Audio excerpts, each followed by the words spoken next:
Bonjour, bienvenue à l'École nationale de comptabilité gestion. On va étudier en fait concernant la partie introductive à la comptabilité générale, les mécanismes en fait qui régissent, qui vont vous permettre de mieux assimiler toutes les notions. Notamment, on va étudier dans un grand 1 le bilan et le compte de résultat, en étudiant bien entendu dans une première partie le bilan, dans une deuxième partie, dans un grand B, pardon, le compte de résultat. On effectuera après effectivement tout ce qui concerne les méthodes de comptabilisation, en effectuant notamment la nomenclature, la classification selon le plan comptable général, qui est imposé par le plan comptable général. On étudiera également dans un grand B les règles de comptabilisation et dans un grand C le formalisme du journal d'écriture, puisqu'en fait il y a effectivement un formalisme qui est imposé et qui est édicté par les règles inhérentes relatives au code du commerce, et on étudiera dans un grand 3 tout ce qui concerne des exemples d'application. Alors naturellement, je vous propose d'étudier dans un grand 1 le bilan et le compte de résultat. On va étudier dans un grand A le bilan. Alors qu'est-ce que le bilan? Alors vous savez très bien que comme une personne physique, c'est-à-dire une personne comme vous et moi par exemple, dispose d'un ensemble de biens et de dettes, qui est ce qu'on appelle effectivement le patrimoine. Eh bien, le patrimoine dans une société, c'est effectivement le bilan en fait représente la situation patrimoniale de l'entreprise à un moment donné. C'est-à-dire en fait que, comme vous le savez, le patrimoine est constitué par l'ensemble de biens et de dettes qui appartiennent à une personne physique ou morale. Les personnes morales, c'est-à-dire les sociétés, disposent, comme je vous l'ai indiqué, également, comme toute personne physique, d'un patrimoine, c'est-à-dire qui est recensé, en fait, si vous voulez, dans un document comptable qui s'appelle tout simplement le bilan. Donc le bilan, c'est effectivement, comme je vous l'ai indiqué, la retranscription du patrimoine de l'entreprise, c'est-à-dire ce qu'elle détient et ce qu'elle doit, notamment, ce dont l'entreprise est redevable. Et en fait, il est matérialisé de la façon suivante, sous forme, si vous voulez, d'un tableau qui a effectivement deux colonnes, où on a effectivement deux colonnes. On a dans un à gauche, on a ce que l'on appelle l'actif. Et à droite, on a le passif. Alors, qu'est-ce que l'actif? C'est, à l'actif, comme je vous l'ai indiqué, on recense en fait tout ce dont l'entreprise détient en quelque sorte, ce dont elle a en possession, ce que la personne morale, c'est-à-dire la société, dispose, détient ou a en sa possession. Et en fait, à l'actif, on a plusieurs composantes. Vous avez la première composante qui apparaît effectivement dans le tableau à l'écran. Vous avez tout ce qui concerne l'actif immobilisé.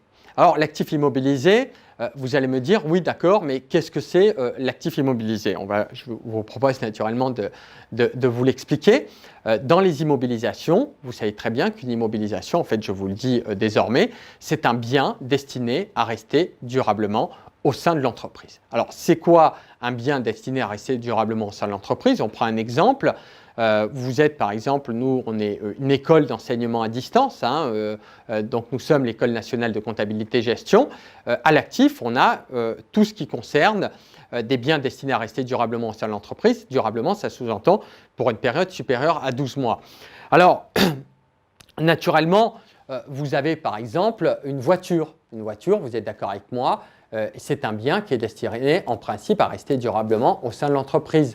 Alors pourquoi durablement? Parce qu'une voiture, quand on achète une voiture dans un cadre purement professionnel, il est certain que, sauf à considérer que vous soyez concessionnaire automobile, que ce bien est destiné à rester durablement au sein de l'entreprise. Vous avez par exemple dans toute entreprise des photocopieurs qui peuvent effectivement être considérés, être assimilés naturellement à des immobilisations. Alors vous avez de multiples exemples, vous avez notamment les ordinateurs également qui peuvent être assimilés à des immobilisations, puisqu'en fait ce sont des biens destinés à rester durablement au sein de l'entreprise, c'est-à-dire qu'ils n'ont pas vocation à être vendus. Alors dans ce cas présent, effectivement, vous avez les ordinateurs qui sont des biens destinés à rester durablement au sein de l'entreprise, sauf à considérer que vous soyez vendeur de matériel informatique. Là, dans ce cas-là, ce ne serait pas effectivement une immobilisation. Alors, on a plusieurs composants d'immobilisation. Vous avez les immobilisations que l'on appelle incorporelles, c'est-à-dire en fait que ce sont des immobilisations qui ne sont pas palpables, c'est-à-dire que l'on ne peut pas toucher, que l'on ne peut pas matérialiser. On peut donner un exemple, notamment dans les fameux débits de boissons, dans les bars. Vous savez très bien qu'ils ont une licence qui est, les bars notamment, ont une licence qui a vocation effectivement à permettre la vente d'alcool. Dans ce cadre-là, c'est bien pas palpable, c'est un droit si vous voulez, qui n'est pas palpable. Donc de ce fait, effectivement, à partir du moment où il n'est pas palpable, c'est une immobilisation plutôt incorporelle. Alors, on a de multitudes d'exemples d'immobilisation incorporelle. On a par exemple le fonds de commerce, etc. De toute façon, on les évoquera au fur et à mesure. C'est pour vous donner un petit peu l'utilité de la notion, en tout cas la distinction qui a opéré entre les immobilisations incorporelles et les immobilisations corporelles. Alors, concernant les immobilisations corporelles, ce sont des immobilisations qui se matérialisent, c'est-à-dire qu'elles sont palpables. Vous avez par exemple les matériels de transport, les photocopieuses, les ordinateurs qui sont manifestement des immobilisations, c'est-à-dire qu'elles peuvent se matérialiser, elles peuvent se toucher. Enfin, vous avez les immobilisations financières, ce sont des titres. En fait, si vous voulez, ce sont des actions qui sont acquises dans un cadre de long terme. De toute façon, on verra notamment qu'il ne faudra pas effectuer il faudra opérer la modification, effectuer la distinction entre ce que l'on appelle des immobilisations financières et des valeurs mobilières de placement. La distinction qui réside est simple, c'est qu'une immobilisation financière, ce sont des actions qui sont acquises dans un cadre de moyen terme, voire de long terme, c'est-à-dire pour une période supérieure à 12 mois. Donc dans ce cas-là, si vous achetez par exemple des actions Carrefour, par exemple, ou autres, des actions d'un grand secteur de la distribution notamment, il est certain que, effectivement, si vous décidez de les acquérir dans un but de long terme, ça va être ce que l'on appelle des immobilisations financières. Maintenant, si vous décidez de détenir des actions à brève échéance, c'est-à-dire à court terme, pour les revendre en l'état, ce sera assimilable en fait à une valeur mobilière de placement. Alors, on a effectivement tout ce qui concerne les actifs immobilisés. Maintenant, on va voir tout ce qui concerne les actifs circulants. Alors, on a les stocks, donc ce sont des biens achetés ou transformés ou à vendre à un instant T. Vous avez les créances clients. Alors, c'est quoi une créance? C'est-à-dire que quand vous avez une créance vis-à-vis d'une personne, il est certain que finalement, au fond, quand vous avez manifestement une créance vis-à-vis d'une personne, c'est une somme que l'on nous doit, si vous voulez. Et si vous imaginez, je vous dois de l'argent, je vous dois moi de l'argent à vous, directement, personne physique ou personne morale, on pourra dire que moi je suis le débiteur et que vous êtes tout simplement le créancier. Donc vous disposez d'une créance à mon égard. Cette parenthèse étant faite, on va étudier également le compte banque. Alors, le compte banque, c'est en fait tout l'argent qui transite sur le compte bancaire au travers d'un paiement par chèque, par carte bleue ou par virement. Vous avez le compte caisse qui est en fait l'argent liquide, si vous voulez, les espèces dont dispose la société. Et vous avez enfin les valeurs mobilières de placement. J'attire votre attention sur le fait effectivement que tout ce qui concerne le compte banque, c'est de l'argent qui transite sur le compte bancaire. Donc ce sont soit un paiement lorsqu'il y a un paiement par chèque, vous avez un paiement par carte bleue, ou vous avez tout simplement un virement. On utilisera le compte banque, vous verrez plus tard, on l'énoncera brièvement, qu'il s'agit du compte 512. Vous avez le compte caisse, ce sont tout l'argent que vous payez par exemple en espèces ou que vous encaissez.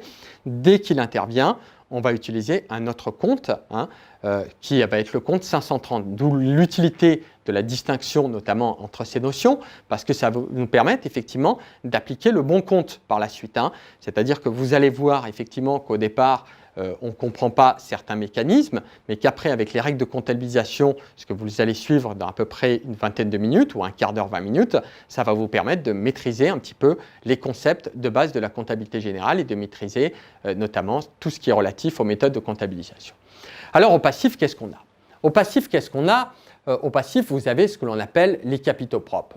Le capitaux propre, vous avez dans le fameux bilan simplifié qui apparaît en principe à l'écran. Au passif, vous avez les capitaux propres qui est recensé, en fait, on recense en fait au passif, naturellement, ça c'est une parenthèse, je vous le répète, tout ce que l'entreprise doit. donc tout ce que l'entreprise, si vous voulez, est redevable.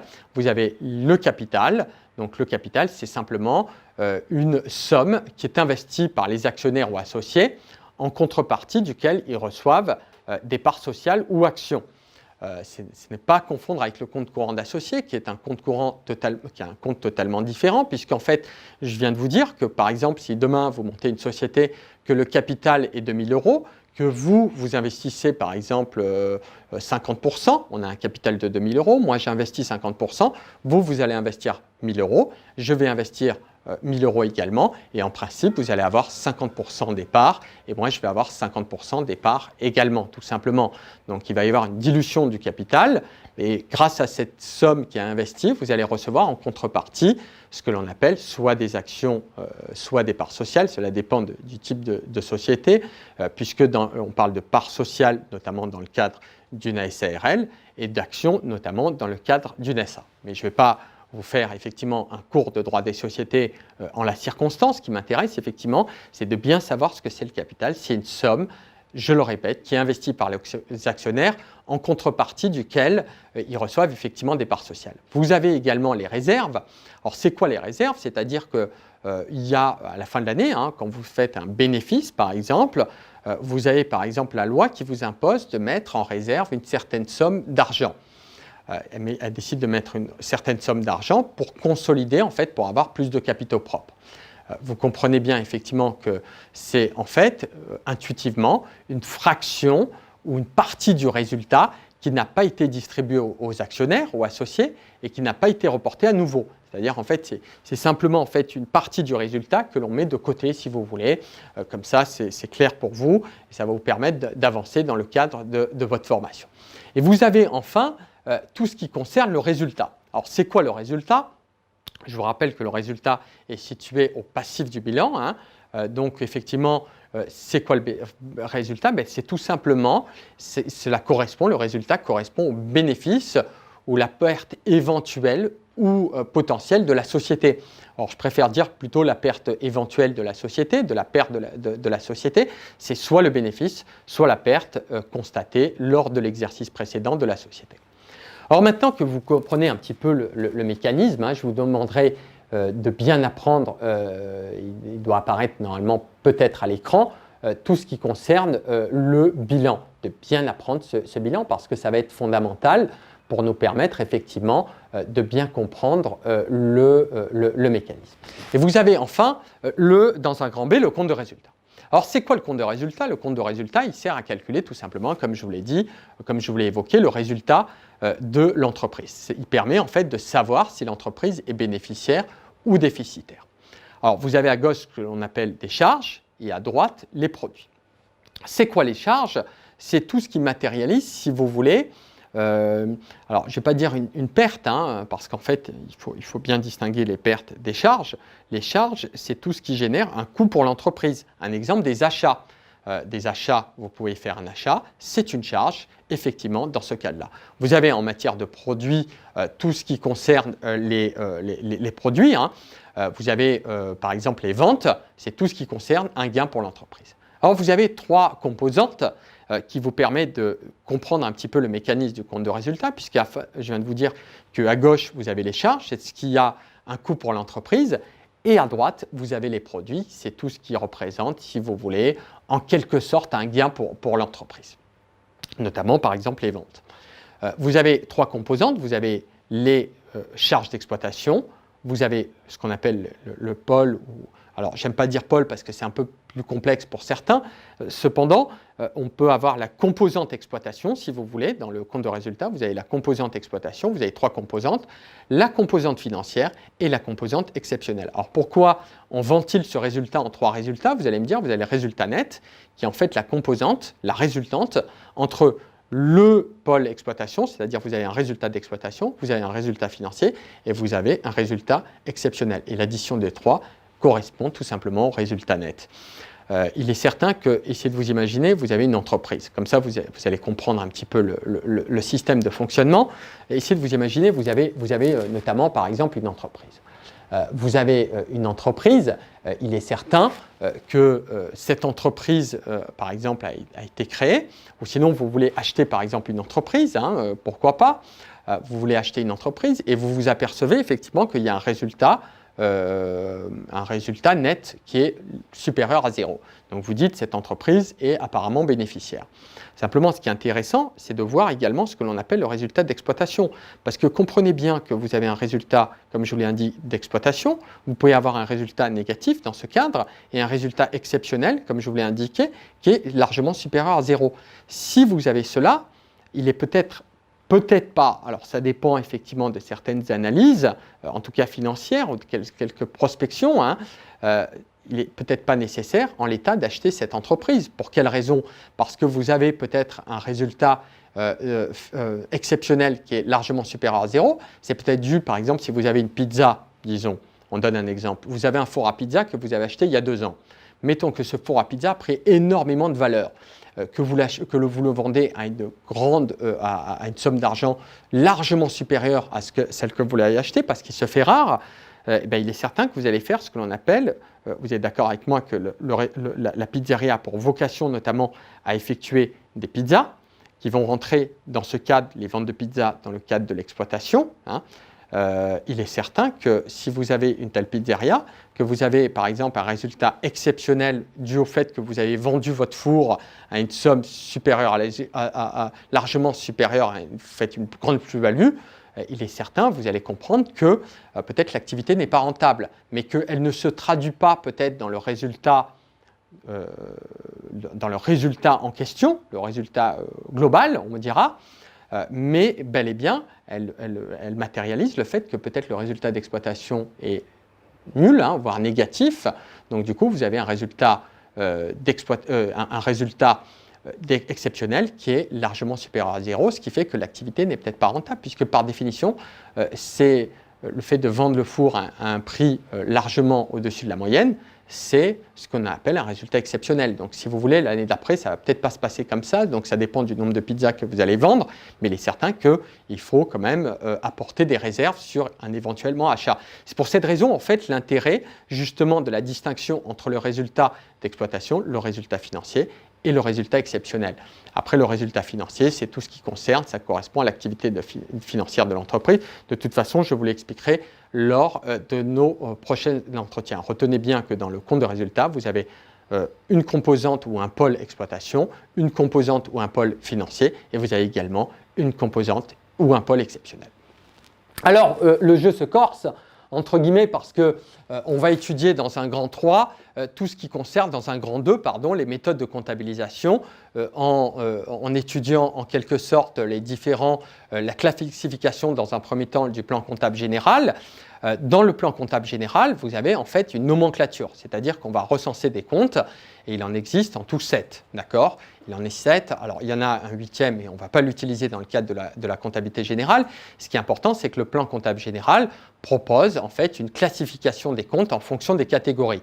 Vous avez effectivement alors vous avez un plan comptable général que vous pouvez retrouver dans le commerce qui effectue la nomenclature des comptes. Et ce qui est intéressant, c'est de connaître un petit peu cette nomenclature briève, sommaire que je vais vous énoncer, parce que ça va vous permettre d'effectuer ce que l'on appelle des écritures comptables. C'est ce qui est très important.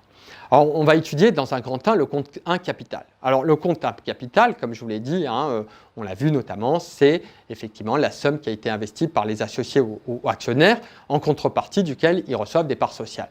Vous avez dans un grand 2 le compte d'immobilisation. Vous avez vu, on avait donné la définition, on la rappelle. C'est un bien destiné à rester durablement au sein de l'entreprise. Le compte de stock, je ne vais pas m'y appesantir directement, on a donné la définition. Sachez que le compte de stock n'est pas utilisé dans le cadre des opérations courantes que l'on verra plus tard. Il est utilisé, on l'utilisera uniquement dans le cadre des opérations d'inventaire que l'on vous expliquera ultérieurement. Alors, vous avez également le compte tiers. Alors, c'est quoi le compte tiers? Vous avez par exemple les créances clients, les dettes fournisseurs, Vous avez le compte 5, le compte financier. Vous avez c'est-à-dire par exemple le compte banque qu'on avait vu, le compte caisse que je vous avais évoqué tout à l'heure, c'est l'argent en liquide ou en espèces que vous avez au sein de votre société. Et vous avez enfin le compte 6 qui est le compte de charge, c'est un exemple les achats, et le compte de 7, ce sont les produits. Alors naturellement, la première remarque, c'est que on ne va pas vous demander d'apprendre les comptes par cœur naturellement. Cependant, moi, ce qui m'intéresserait, en fait, c'est de vous indiquer justement qu'il apparaît fondamental quand même de se familiariser avec les différents plans du plan comptable général, notamment pour ceux qui passent en examen, notamment dans les cadres des épreuves des examens d'État. C'est-à-dire qu'en fait, il faut véritablement s'y familiariser afin que vous perdiez un minimum de temps. De toute façon, la pratique va vous permettre justement de mieux vous familiariser avec ces notions. Alors, on peut citer à titre, si vous me le permettez, quelques exemples de comptes les plus utilisés dans la pratique, parce qu'on va faire, vous vous doutez bien, des exercices d'application. Vous avez le compte 401 qui est le compte fournisseur, qui est un compte en fait généralement de dette. Vous savez très bien, alors le bilan apparaît par exemple à l'écran. Vous avez vu que le compte dette apparaît effectivement au passif du bilan. Donc, effectivement, c'est le compte dette. Alors, on va descendre. Par rapport à directement les comptes. On va peut-être un peu monter directement par rapport à l'écran que j'ai en face de moi. Vous avez le compte 411 qui est le compte client, qui est le compte créance client. La créance, on a vu notamment que c'est... Alors, je ne vais pas dire le contraire d'une dette, mais intuitivement, vous comprenez bien qu'une créance, c'est une somme que l'on vous doit ou que l'on me doit à moi. Donc, c'est quand vous avez un solde en votre faveur, si vous voulez. Quand il y a quelqu'un qui vous doit l'argent, vous pouvez dire « je suis créancier ». Vous avez le compte 512 qui est le compte banque, qu'on avait vu, que je vous avais donné il y a quelques minutes. Vous avez le compte 530 qui est le compte caisse. Vous avez le compte 607 qui est achat de marchandises. Et vous avez enfin le compte 707, vente de marchandises. Voilà. Ça c'est important parce qu'on va l'utiliser effectivement dans la pratique. Je vous répète que ces documents comptables, que ces comptes sont recensés sur un document comptable de toute façon qui sont dans ce que l'on appelle le plan comptable général, un plan comptable que nous, on vous fournit obligatoirement, qui est disponible effectivement dans le commerce, parce que, si vous voulez, nous, ce que l'on fait, ce qui est intéressant, c'est qu'on vous fournit, dans le cadre de votre examen ou de différentes formations métiers que l'on propose, le plan comptable général obligatoirement dans ce cadre. Donc, vous pouvez naturellement nous appeler pour qu'on vous le fournisse, en tout cas les personnes qui sont inscrites au sein de l'École nationale de comptabilité et gestion, de ENCG Formation, que vous pouvez nous retrouver. Alors, vous avez en fait une deuxième remarque. Une deuxième remarque, c'est qu'il y a un formalisme qui est prévu par les dispositions R 134-74 du Code du commerce, c'est-à-dire que nous, vous avez en fait l'article, alors ce n'est pas la peine de l'apprendre, l'article R 134-74 du Code de commerce, qui vous dit que les écritures comptables, c'est ce qui est important à effectuer, sont enregistrées quotidiennement sur un journal d'écriture appelé donc le journal, sur un journal d'écriture appelé le journal. Et vous avez en fait à l'écran le formalisme qui s'y attache. Vous avez en fait le numéro de compte qui s'inscrit soit à gauche au débit ou au crédit. Un exemple, par exemple, on a vu le compte 512. La question de savoir, c'est naturellement, on le verra, si un compte 512 doit se mettre au débit ou au crédit. Après, vous mettez le nom du compte. Par exemple, là, dans ce cas-là, on a le compte banque.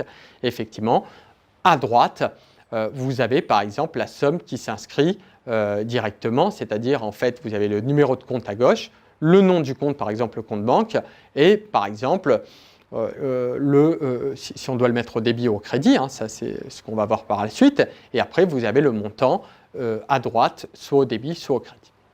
Alors naturellement vous allez me dire d'accord, mais quand est-ce qu'on met un compte au débit ou au crédit? Je vous rassure, c'est ce que l'on va faire. Désormais, on va s'y attacher en vous présentant dans un grand B les méthodes de comptabilisation. Alors, la question qui se pose, c'est de savoir naturellement si un compte va être débité ou crédité. Pour cela, en fait, vous devez apprendre 4 règles fondamentales qui ne vont peut-être pas vous parler.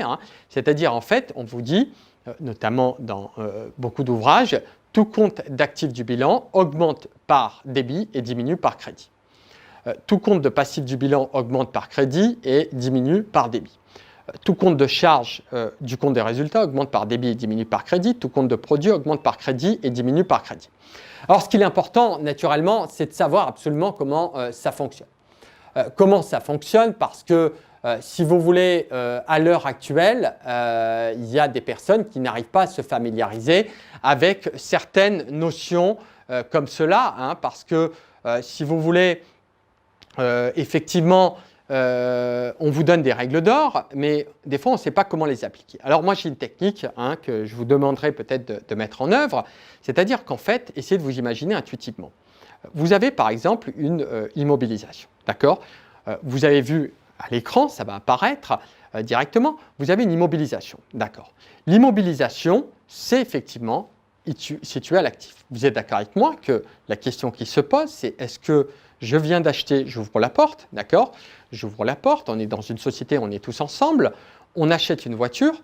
La question qui se pose, est-ce que j'ai plus de voitures maintenant qu'avant? En d'autres termes, je viens d'acheter une immobilisation, c'est-à-dire un bien destiné à rester durablement sans l'entreprise. Vous savez très bien que le compte d'immobilisation, puisque j'en ai plus maintenant qu'avant, il a tendance à augmenter intuitivement. Et oui, parce que j'ouvre la porte, je fais rentrer dans ma société une voiture, donc j'ai plus d'immobilisation maintenant qu'avant. Donc de ce fait, le compte d'immobilisation a augmenté. Donc quand ça augmente, comme le compte d'immobilisation est situé à l'actif du bilan, je vous rappelle que les comptes d'actifs, je viens de vous l'énoncer, augmentent par débit, diminuent par crédit. Comme tout compte d'actifs du bilan augmente par débit, on va simplement dire que le compte d'immobilisation a augmenté et on va le mettre au débit tout simplement. Retenez bien, simplement, si vous n'y arrivez pas, que tous les comptes d'actifs, tout ce que vous trouvez à l'actif, vous le mettez au débit, obligatoirement. Sauf, bien entendu, il faut, vous les mettez, tous les comptes d'actifs se mettent au débit, si le compte augmente. D'accord? C'est-à-dire que là, je vous donne un exemple, le compte d'immobilisation, vous dites, ça doit faire tilt dans votre tête désormais. Le compte d'immobilisation, vous regardez par exemple l'écran, vous regardez, il est bien à l'actif, tout ce qui est à l'actif, je le mets au débit, si le compte augmente, ce qui est le cas ici.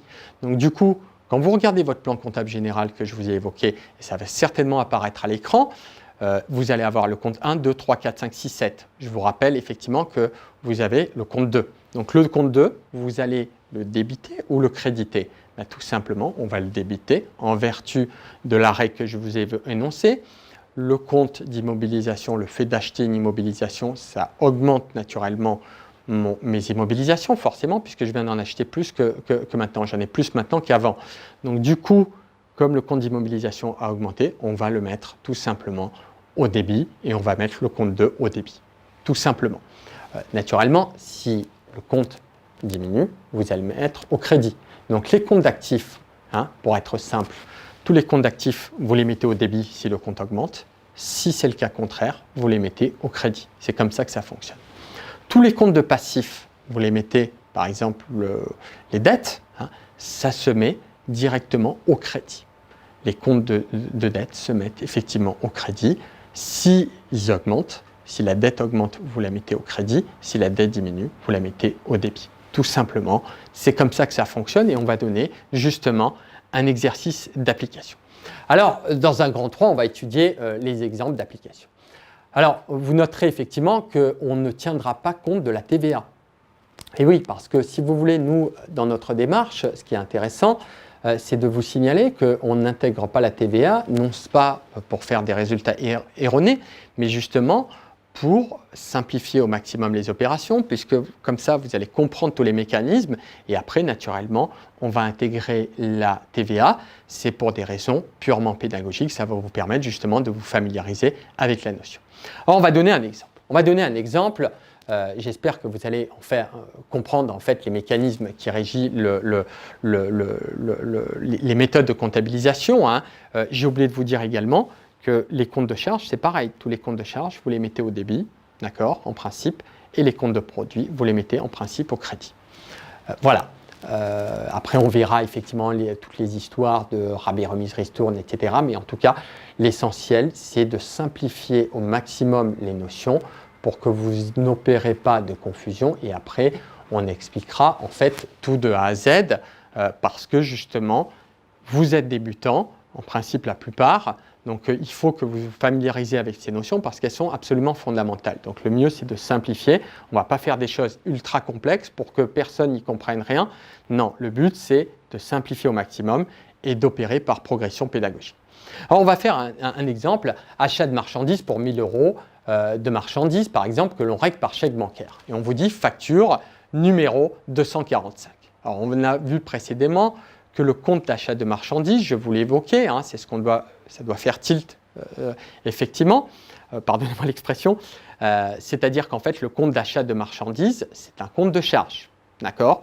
Vous dites, c'est quoi le compte d'achat de marchandises? Vous avez vu tout à l'heure, on vous a expliqué que c'est un compte qui est intégré dans le compte de résultat, et plus précisément dans les comptes de charge qui nécessitent qu'il y a un coût pour l'entreprise. Donc les achats, c'est un coût pour l'entreprise, c'est bien un compte de charge qui se met en principe au débit. Je vous rappelle par rapport à ce que l'on a vu tout à l'heure, il y a une vingtaine de minutes, vous avez effectivement le compte 7 qui est le compte achat de marchandises. Vous ne pouvez pas le savoir, mais je vous le dis à titre indicatif. Donc forcément, les comptes de charge se mettent au débit. Donc on va mettre le compte 607 au débit et on va noter 607 achats de marchandises. On met effectivement l'intitulé au milieu, hein, achat de marchandises, et enfin on reporte le montant de la somme au débit. Alors vous allez me dire, oui mais d'accord, mais j'ai payé par chèque. Alors si vous avez payé par chèque, écoutez-moi bien. Le compte de chèque, c'est le compte banque, hein, on l'a vu, ça apparaît à l'écran. Vous savez que le compte chèque se situe, le compte chèque, si on a payé par chèque, c'est que c'est le compte banque. Je vous rappelle que le compte banque, il se situe où? Au bilan ou au compte des résultats? La question, c'est effectivement au bilan. Ça apparaît à l'écran, vous avez le compte banque qui apparaît, qui est situé à l'actif, et plus particulièrement à l'actif circulant. Si vous avez votre compte banque, vous êtes d'accord avec moi que quand vous achetez un bien, votre compte bancaire va diminuer. Donc s'il diminue, si le compte diminue, forcément, on ne va pas le mettre. Alors, il est à l'actif. Vous êtes d'accord avec moi qu'on a vu que tous les comptes d'actifs du bilan allaient au débit. S'ils augmentaient, vous êtes d'accord avec moi que le compte banque, il va augmenter ou diminuer comme vous achetez? Il va diminuer, puisque sinon vous achèterez tout le temps. Donc le compte banque, le fait d'avoir acheté un bien, vous avez forcément votre compte banque qui va diminuer. Donc on ne va pas le mettre au débit, mais bel et bien au crédit. Vous voyez, ça fonctionne en sens inverse. C'est-à-dire qu'en fait, tout ce qui est à l'actif, vous le mettez au débit si le compte augmente. Si le compte diminue, on le met au crédit. Et c'est ce qui se passe dans le cas ci présent. C'est-à-dire que vous allez avoir le compte 607 au débit, le compte 512 au crédit, et vous allez reporter, matérialiser cette opération 607, achat de marchandises, 512 banque, et que vous allez mettre au crédit. Voilà. Et vous allez noter naturellement comme libellé achat de marchandises, facture F245. D'accord? Donc on va faire un deuxième exemple. L'entreprise verse 500 € à la banque provenant de la caisse. L'entreprise verse 500 € à la banque provenant de la caisse. La question est de savoir quels sont les comptes concernés par l'opération. On l'a vu tout à l'heure, effectivement, mais je vous le répète quand même parce que ce n'est pas évident au départ de se familiariser avec cette gymnastique comptable. C'est simplement les comptes concernés par l'opération sont des comptes de la classe 5. Et plus précisément, ça va être le compte 512, puisque je vous ai dit tout à l'heure que le compte banque, c'était le 512 et le compte caisse, c'était le 530. Vous savez effectivement que le compte banque, je verse, j'ai 500 € en espèces, d'accord? Je les verse à la banque. Vous êtes d'accord avec moi que mon compte bancaire, il va augmenter ou diminuer? Forcément, si je dépose de l'argent à la banque, c'est que mon compte bancaire va augmenter. Je vous rappelle que le compte banque est à l'actif du bilan, donc forcément, on va le mettre au débit, puisqu'en vertu de la règle, tous les comptes d'actifs, on les met au débit s'il y a une augmentation. Or là, vous êtes d'accord avec moi que le fait de déposer de l'argent en liquide à la banque, forcément, votre compte 512 va augmenter, donc le compte concerné va augmenter. Que le compte qui apparaît à l'écran, que le compte banque se situe à l'actif du bilan, donc forcément, on en a plus maintenant qu'avant, donc le compte a augmenté, donc on va le mettre au débit. Même chose pour le compte caisse.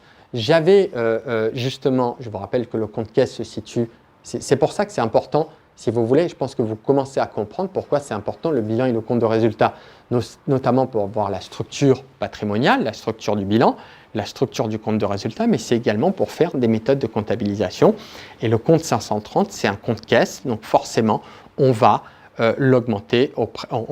Le compte caisse, est situé à l'actif du bilan. Donc forcément, vous êtes d'accord avec moi que le fait de prendre de l'argent, j'ai de l'argent à la caisse, je le dépose sur le compte bancaire, vous êtes d'accord avec moi que je n'ai plus cet argent maintenant en caisse, en espèces. Donc je l'ai bien donné à la banque. Donc forcément, mon compte caisse a diminué. S'il a diminué, comme je vous ai dit que les comptes d'actifs du bilan, on les mettait normalement au débit dans le cas d'une augmentation, forcément, on va mettre les comptes de caisse comme il a diminué, on va le mettre au crédit et non pas au débit. On le met au crédit, donc on a bien le compte débit 512, le compte crédit 530 et on va avoir pour 500 €. On va donner un troisième exemple. Ça me paraît fondamental. L'entreprise achète 500 € de marchandises et règle la moitié par chèque bancaire et le reste plus tard. Je vous ai énoncé tout à l'heure quels sont les comptes concernés par l'opération. Vous êtes d'accord avec moi que le compte 607 est effectivement un compte d'achat de marchandises, que ce compte a augmenté, c'est un compte de charge, Les comptes d'achat se mettent effectivement au débit, donc on va mettre 607 achats de marchandises puisque c'est un compte de la classe 6 que l'on met au résultat, donc pas de problème de ce côté-là. Pour combien? Pour 500 €, ça apparaît à l'écran. Vous avez le compte 512, on règle la moitié par chèque bancaire. Vous êtes d'accord avec moi, même chose que j'ai acheté effectivement. Donc comme j'ai acheté, mon compte bancaire a diminué, donc on ne va pas le mettre au débit puisqu'en fait, je vous rappelle que le compte banque est situé à l'actif du bilan. Les comptes d'actifs du bilan augmentent par débit.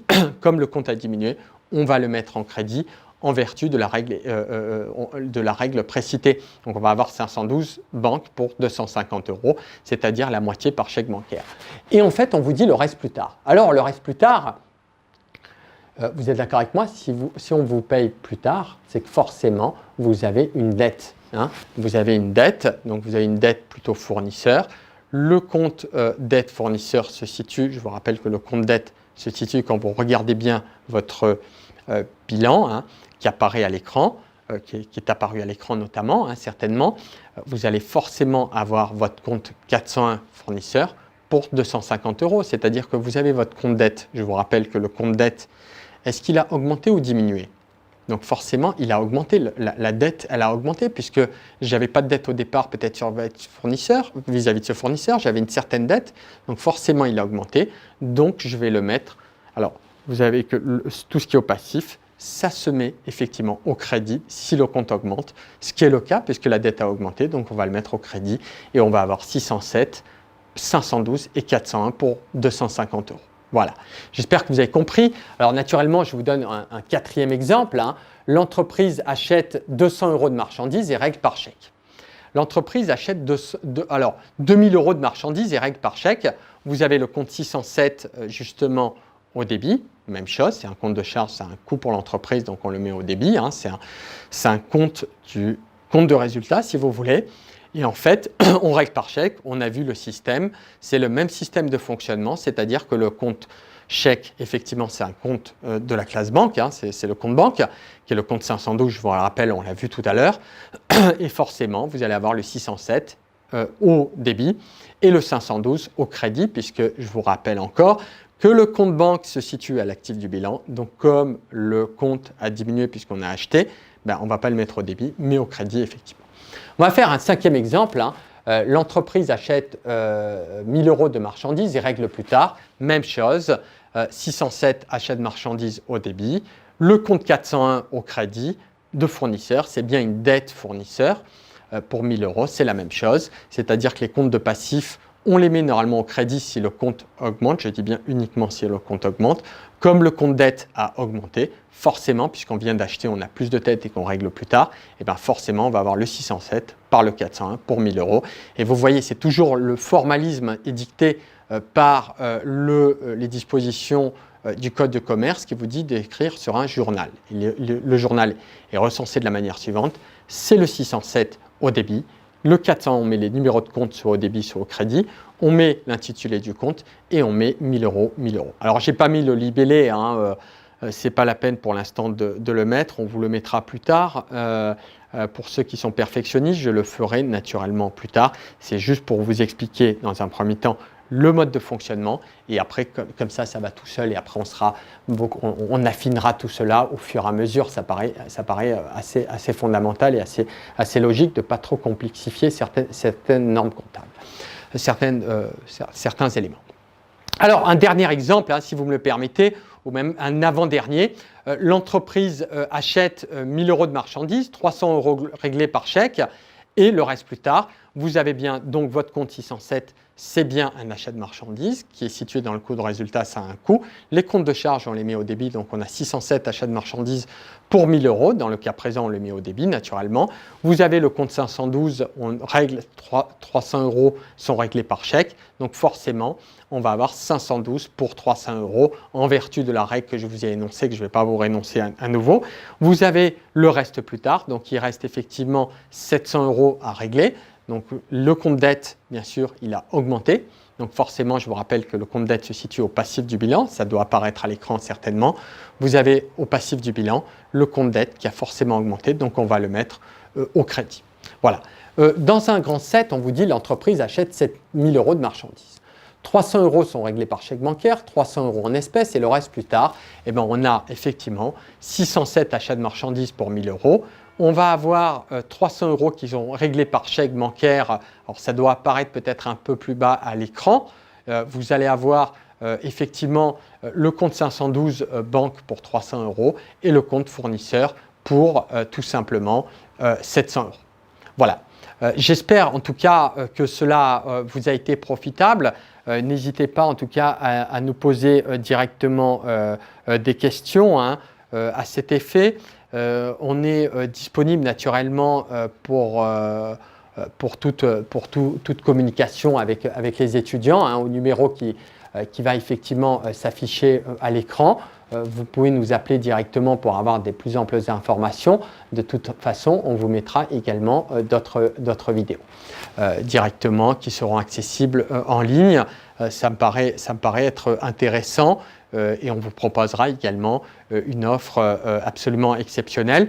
Cependant, j'aimerais quand même avoir, si vous me le permettez, quelques retours, en tout cas si vous avez le temps du temps à me consacrer effectivement, c'est de mettre quelques commentaires sur la page web directement, de commentaires précis sur ce que vous pensez de cette vidéo, parce que ça va vous permettre de nous améliorer naturellement dans le temps, parce que nous, notre but, c'est un but avant tout pédagogique et d'essayer de répondre au mieux à l'attente des étudiants. Voilà, je vous remercie de vos commentaires. Je vous remercie en tout cas de votre attention. J'espère que cette vidéo vous aura été profitable. Je vous dis en tout cas à bientôt à l'École nationale de comptabilité gestion. Voilà, merci, à très bientôt. Au revoir.